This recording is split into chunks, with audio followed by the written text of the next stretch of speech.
يقول لك اليوم برشلونة مكشرة نيابها، يعني راح تكض بروسيا دورتموند، طيح حظهم تجلدهم. والله أنا اليوم أتوقع المباراة الصراحة يا أخي برشلونة جلادة للأمانة، برشلونة جلادة، وبرشلونة تريد تنافس على دوري الأبطال وتاخذه من كل نادي يواجهه.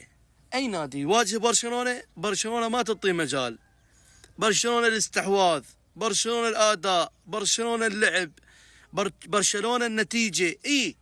صراحة اليوم أتوقع المباراة بروسيا دورتموند وبرشلونة راح تنتهي لبرشلونة 3-1 أما 3-2. وطريقة مشاهدة المباراة طبعا شباب، قبل طريقة مشاهدة المباراة، اليوم المباراة الساعة 10 بالليل بتوقيت العراق.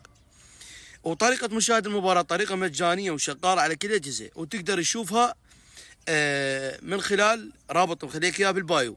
هذا الرابط شوفه طبعا على حساب التيك توك، تدخل على البايو، اول رابط مو الثاني، اول رابط راح تلقى بثوث مباشره لكل المباراه، وتقدر تشاهد مباراه برشلونه وصوره واضحه، ويحتاج لها نت بسيط. لا تنسونا باللايك والمتابعه. في امان الله.